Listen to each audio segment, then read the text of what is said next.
Hey, as always, game theory, man, I got some interesting videos. So today we'll be reacting to a game theory video. It's about shiny Pokemon, and you know me, I'm a big Pokemon fiend, bro. Love Pokemon. I was watching Logan Paul's box break. I literally watched it for the entire time. I'm such a nerd, but hey, I'm proud to be a nerd. Let's get to it. What's he got to say about Pokemon? Don't be a hater, bro. Well, Mepet's getting ready for his big flex. I trained Pokemon in years past. Now look in Oz, I'll show you my Bro, this is terrible. this is pretty bad. Pokedex. Read it and weep. My Pokemon are shiny. A red Pika and a yellow Piloswine. Yo, you know what's Logan Paul really calls this, man. I love Logan Paul. But like so many people who probably don't even know Pokemon are now like, oh my god! Like, bro, if you weren't a fan, it's cool, bro. You don't got a cap. You know they're all shiny. I've got rare colors coming out my wazoo. It's very true, don't you know? I went and caught them all with my different types of Pokeballs. Watch them shimmer, my Pokemon are shiny.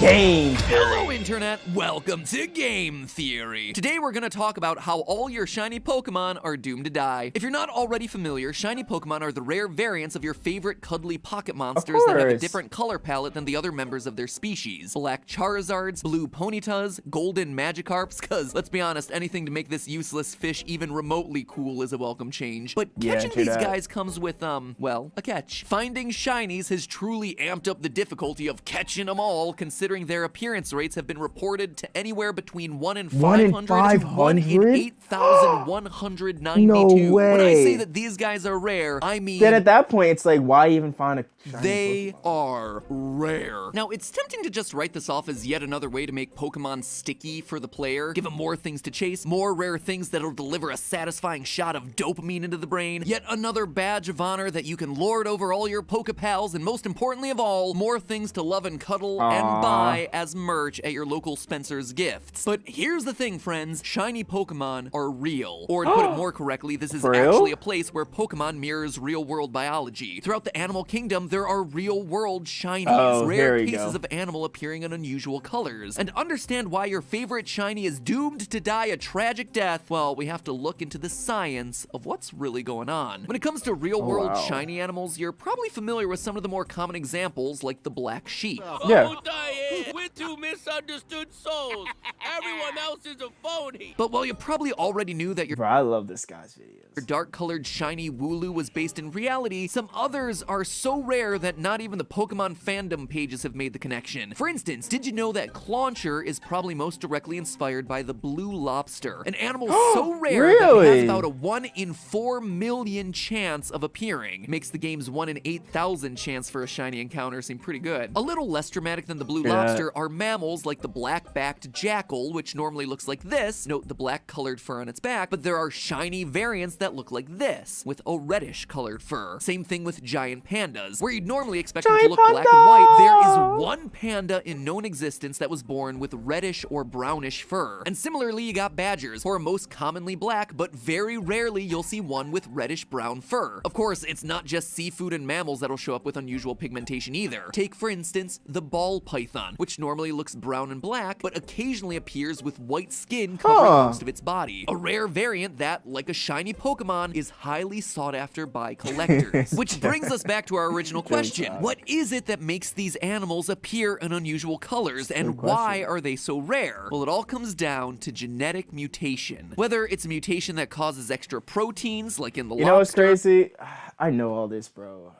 I have a master's in pharmaceutical science. I know all this, but I'm gonna just act like I don't and just be entertained, you know? Let's just delve in. A mutation that causes a deficiency in enzymes like the JACKAL and badger, or mutations that affect melanin production like with the snake and other animals like sea turtles, whales, elk, and zebras. Real-life shinies, and by proxy Pokemon shinies, are all caused by genetic mutations that don't normally occur in nature. But that's only half the story. But does he know I'm not gonna get into the actual mutation. So there's like nonsense mutations, missense mutations. So these mutations do occur. It's like, and then the DNA turns the protein, which is what causes the changes in skin color. Here we go. The other factor at play here, and the other thing that makes them so rare, is the fact that most of them don't survive to adulthood. Oftentimes, the same genetic mutations that cause them to be colored differently also impact crucial skills Not like all the the ability time, to though. see. For Not all instance, the time. hybaldism, which But is that the is true. official name for the coloring pattern that we saw in that snake, is genetically similar to albinism, a condition that affects both humans and animals. In albinism, the body is unable to produce enough melanin. In most places, this doesn't make a significant difference. However, it also includes a lack of melanin in the eyes, where lower amounts of that pigment can actually affect your ability to see. As a result, a large number of people with albinism are legally blind due to how highly photosensitive their eyes are. Dude, Lower that melanin levels sucks. also means paler skin, which in turn greatly increases the risk of sun skin, damage. yep. But unlike humans, in the animal kingdom, albino and piebald animals don't have the option of hopping over to the local Tesco to pick up some sunglasses and a tube of SPF 50. It's not just humans that have to worry about things like skin cancer and radiation burns from too much sun exposure. These things happen to animals too, and unfortunately, a melanin deficiency makes these animals less likely to survive. That's when natural selection kind of takes care of it. You don't see the animals anymore. And that's without even mentioning how being bright white makes you much more likely to stand out to predators relative to your much more camouflaged brethren. Zebras have stripes because the vertical lines allow them to confuse predators when moving as a group, making it more difficult for a lion to identify a target. But if you look different from the rest of the herd, well, makes it easier for that lion to track you, making it that much more likely that you become the next meal before you can pass on your genes to the next generation. And the more unusual you are, the harder it is to survive to adulthood to pass on those genes. So, being an unusual color on the grasslands, not a great idea. You know where being an unusual color is helpful? In captivity. And here again is where we see video games imitating real life. Unusual colors make an animal a prize for collectors, which is not that different from shiny Pokemon. I mean, let's face it, there's nothing that screams throw a Pokeball at me more like being a rare color. There's a reason why people grind for hours to capture a shiny Umbreon, because it's rare, because it's a trophy, it's an accomplishment, and gosh darn it, it's cute like that brown little panda. Cute. So while being a rare color makes you much more likely to die a horrific, grisly death out in the wild, Pokemon or otherwise, it also means that an impressionable 10-year-old is going to be much more likely to save you from that horrific death by throwing his balls in your face, especially when you're compared to, like, I don't know, the 1 millionth Pidgey he encounters. Which brings us to one final and very unexpected comparison between video game shinies and real-world biology. As we just discussed, a lot of the color variants that we see in nature are genetic, meaning that they're hereditary, passed down from parent to child. And so, to some extent, the likelihood of you ending up with a different fur or skin color is dependent on who your parents are. That's not entirely true in the Pokemon universe. Two shiny Pokemon parents getting together does not increase the likelihood of a shiny baby. Unless you count Gen 2, where Pokemon shininess was determined by something that was called DVs in a way that hasn't been a part of Pokemon games since. However, if you're looking to breed a shiny Pokemon, there is one thing that you can do to increase the chances of a special egg. You breed using two parents from different regions. And I'm not talking different regions in the Pokemon world, like breeding an Alolan Raichu with a Galarian Pikachu to have a higher chance of getting a shiny Pichu. I mean, caught in different real-world regions, or more accurately, different languages of the game. If you take a Pikachu that was caught in an English language version of the game and breed it with a Pikachu that was caught in a Japanese language version of the game, your resulting Is this for real?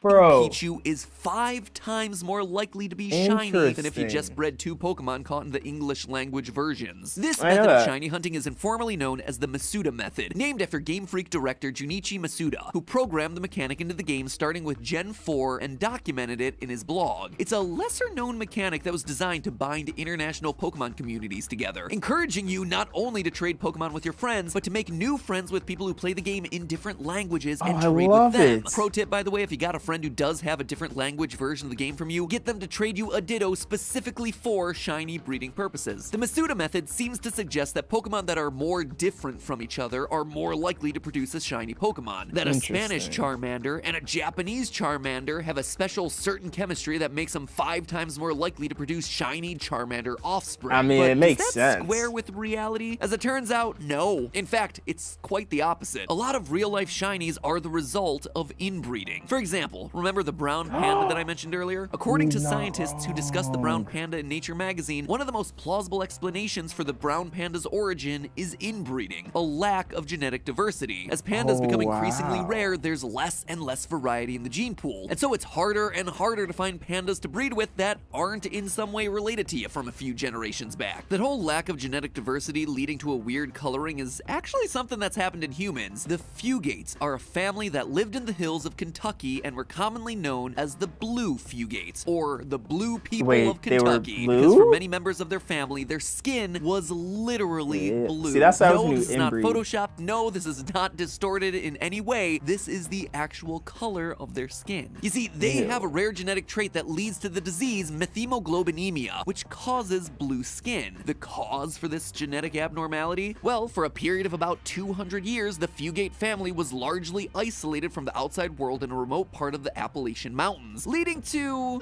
a predictable lack of genetic diversity. Let's just say that their family tree looks a bit more vertical and less wide than you'd expect. As we've discussed, unusual pigmentation is usually the result of adverse genetic mutation. And as you're probably aware, birth defects become more common when the parents are too closely related. In short, the Fugates are a real-world example of humans that are shiny. It's actually a lack of genetic diversity that causes the sort of mutations that result in unusual colors. If the Masuda method were trying to be biologically accurate, breeding a Japanese Squirtle with a French one would probably have a reduced chance of producing shiny offspring. Luckily, this is the one part of the Pokemon game mechanics that isn't true to real life. So if you happen to be a shiny hunter, it might be worth your while to start making some international friends. Hey, I'm gonna start making some international friends. Let's just say you're gonna wind up blue. Dabu-dee-dabu-die. But hey, that's just a theory. A game theory. Thanks for watching. Hey, as always, I enjoy his videos. I hope y'all enjoy his videos. As always, it's your humble and gracious host.